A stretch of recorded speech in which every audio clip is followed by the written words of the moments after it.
O Memórias do Poder Legislativo está de volta e hoje a gente conversa com o ex-deputado estadual, jornalista, radialista, publicitário, advogado, Afanásio Jazade. O senhor estava contando a história dos recordes todos, né, dos programas de rádio, de audiência, de aproximar pessoas, né, que se encontravam separadas aí há um tempão, mas também teve muita ideia importante e que existe até hoje, que saiu do rádio, né? Uma delas é o Disque Denúncia. É verdade. Como é que aconteceu essa ideia? Verdade.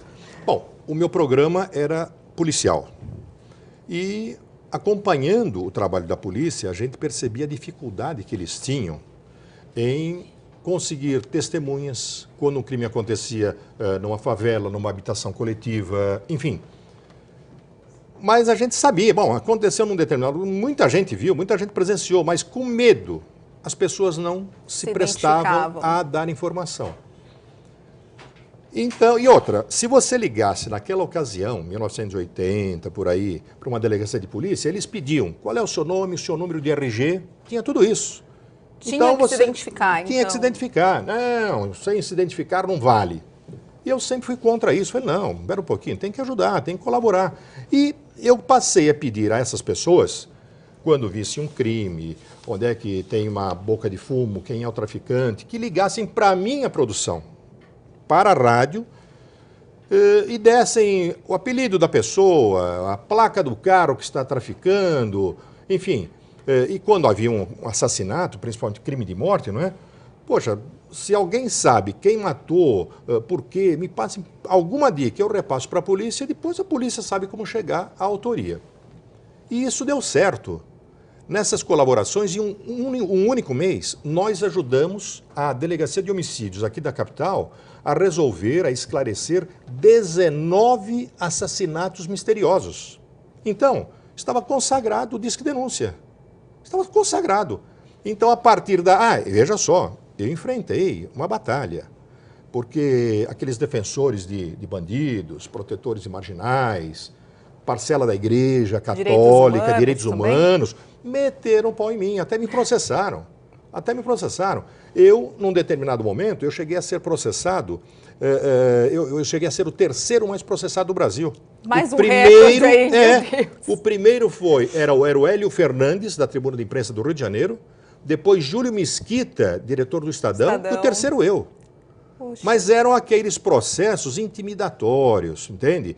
Para que a gente realmente perdesse dinheiro contratando advogado, perdesse tempo em fórum, tal, só para espezinhar. Bom, mas estava consagrado. E a igreja dizia o seguinte, fizeram até uma cartela contra mim, falaram de mim, olha, ele está querendo implantar o dedodurismo no país, não sei o quê. Veja só que coisa, do que me acusavam. Falei, não, queremos ajudar a esclarecer os crimes.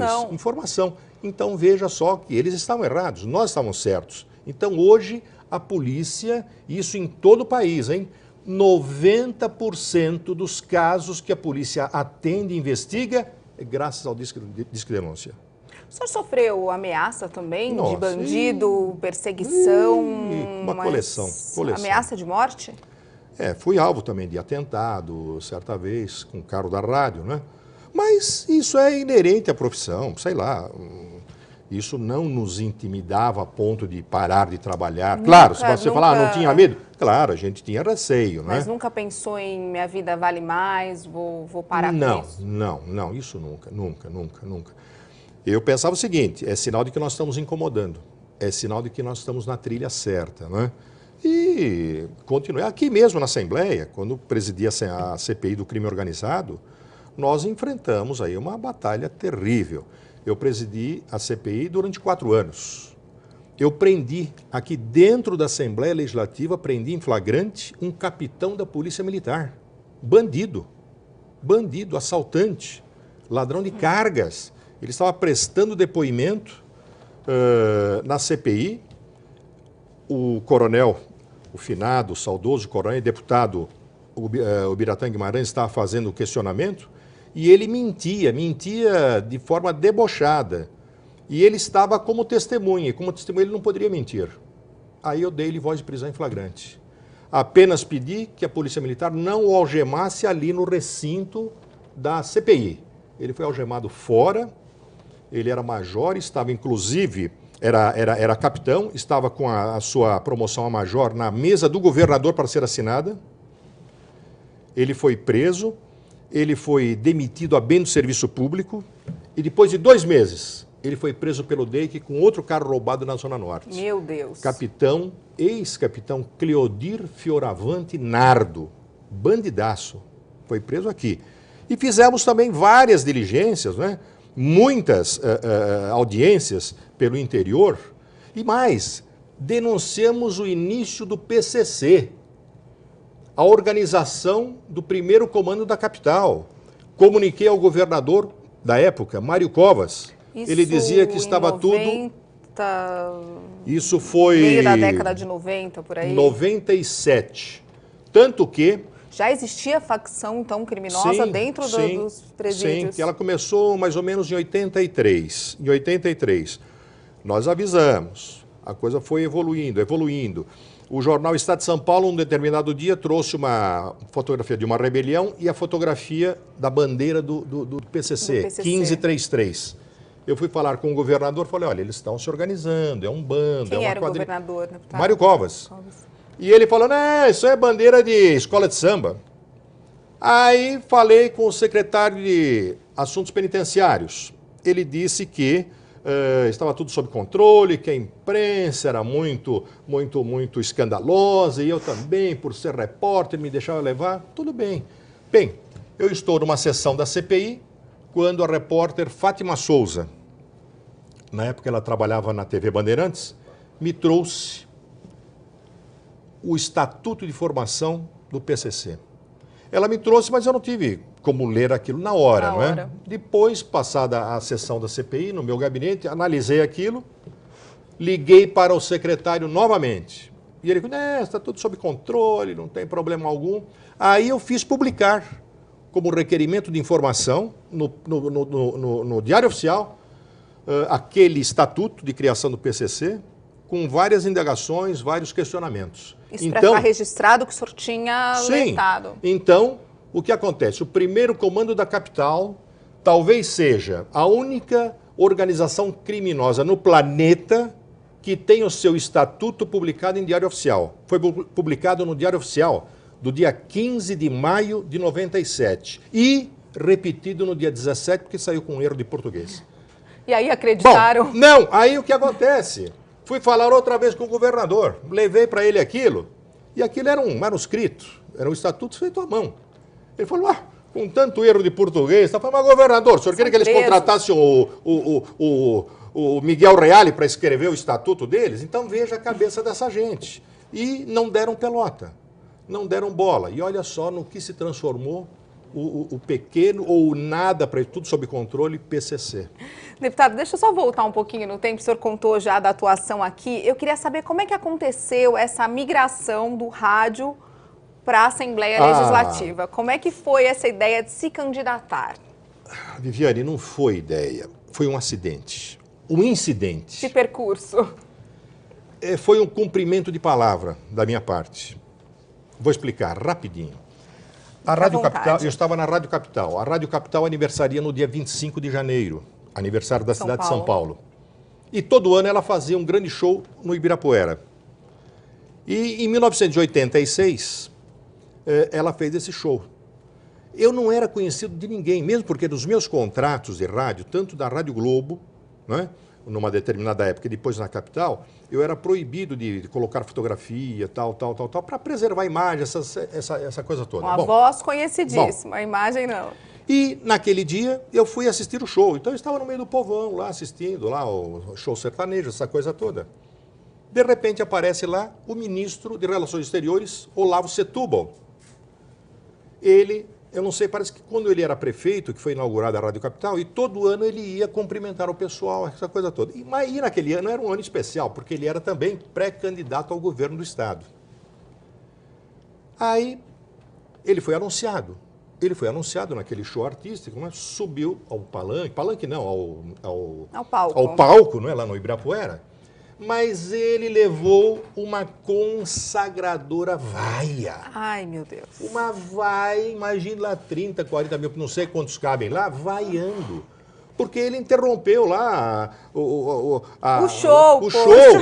E ele, grandalhão, né? Não sei o que e tal. E quando começou aquela vaia, ele não deu nem boa tarde. Ele baixou a mão e ficou em posição de sentido e a vaia aumentou. Aí os diretores lá... Não, era o José... Não era o Zé Bétio, era o José Russo, falecido José Russo, apresentador de rádio, que fazia a apresentação do show. E pediram que ele me anunciasse. Eu falei, não, você está ficando louco, nunca entrei num pau, vou entrar debaixo de vaia. E eu já estava saindo pela tangente quando ele me chamou. Não teve jeito. Anunciou meu nome, aí a coisa mudou. Aplausos, tal, tal. Então eu fui lá, eu fui anunciado para ir lá e tirar o Olavo Setúbal de cima do palco. Salvar o Olavo Setúbal. E eu subi 3, 4 degraus, mas as pernas bambas. Eu falei, nossa, mas que loucura. Eu fui lá, ele daquele jeito, eu abracei o Olavo Setúbal, né? Tomei o microfone da mão dele e tal. Então, olha, tá, estamos aqui ao lado do nosso futuro governador. Aquele blá, blá, blá, para pelo menos sair debaixo de palmas, né? Aí eu minimizei o desastre, né? Aí ele tomou o microfone da minha mão. Olha, Fanásio, você seria um grande parlamentar, o que vocês acham? E, você tem que ser deputado federal. Eu falei, não, você tem que ser deputado estadual. Opa. Eu falei, não, tudo bem. Mas eu não quis, eu fui pego no contrapé. Totalmente eu pensei, surpresa. não, mas veja, naquele lapso de segundo, eu falei, se eu falo não, eu estou repelindo aquilo tudo, ele vai levar, eu vou sair debaixo de vai eu e ele. Então, naquela de puxar o homem de lá, eu falei, não, tudo bem, topo, tá ótimo. Tirei ele de lá. Saímos do palco. No dia seguinte, os jornais todos aparecem. As duas vaias. O Montoro era o governador, ele tinha estado no Tremembé, se não me engano, numa festa lá, e tinha tomado vaia também. Montoro, governador. E na outra, o Setúbal, ao meu lado, e dizendo que eu seria candidato a deputado. Mas ficou dito pelo não dito. No dia seguinte, eu termino o programa, quem aparece lá na rádio? Cláudio Lembo. Cláudio Lembo era advogado do Itaú, do Banco Itaú, ou tinha sido secretário do Olavo Setúbal também, foi lá com a ficha de filiação. Levaram super a sério. Não. E como eu tinha dito na rádio, e a rádio estava transmitindo, a Rádio Capital na época tinha 8 emissoras, era uma rede de 8 emissoras pelo Brasil. Como eu tinha feito aquela, poxa, mas foi uma mentira. Não, mas você falou, tal, você tem que se filiar, tal. E me filiei ao PFL. Me filiei lá na rádio mesmo. Aí no decurso do tempo, 2, 3 meses depois, houve uma... Aí eu nunca fui a partido, nada, eu estava esperando só o chamamento deles, não entendia nada de política, enfim. Meses depois, o Setúbal deixa de ser candidato. Mas eu já tinha até anunciado na rádio, no meu programa, não, serei, mas estou pensando em estar no partido com o Olavo Setúbal, candidato ao governo. Ele desistiu. E aí, como é que eu faço? Então nós fizemos no rádio, no meu programa, eram 2 programas, das 8 às 10 e das 11 à 1 da tarde. O Povo na Capital era o outro. Fizemos uma pesquisa com os ouvintes que eles deveriam telefonar, mandar cartinhas, telegrama, enfim, aquela coisa para saber a que partido eu deveria me filiar. Ou a que candidato. Eram 11 candidatos na época. Foi bem democrática a escolha. Não, foi desse jeito. Eram 11 candidatos. 11. E na contagem final, nós fizemos isso durante 15 dias, deu Paulo Maluf. Deu Paulo Maluf, que era do PDS, em segundo colocado Orestes Quércia e terceiro o Antônio Hermílio. Aí pedi que alguém ligasse para a Assembleia, como é que eu faço? Para saber quem era do PDS, se me aceita ou não. Mas nessa altura os partidos estavam todos ligados nisso aí. Claro. E foi assim que eu entrei na política. Me filiei ao PDS, concorri pelo PDS. O Olavo desistiu. Desistiu. E fui eleito pela primeira vez. Na Isso segunda em 86. vez... Não entendi. Isso em 86. Em 86. Em 90, eu fui eleito pelo PST. Pelo PST, PST, que na ocasião era o partido do Silvio Santos, que seria candidato a presidente da República, não é? Então foi uma aventura, tanto minha como dele, não é? Então nós somos pelo mesmo partido, ele não saiu candidato, tal, eu concorri, e ainda em 1990, acabei sendo o deputado mais votado aqui da Assembleia Legislativa. Deputado, vamos falar então do trabalho aqui, como é que foi chegar a essa casa não entendendo nada de política, como o senhor falou, mas entendendo tudo de comunicação, né? Estou muito curiosa para saber como é que foi a receptividade aqui. A gente volta já já com mais memórias, não sai daí.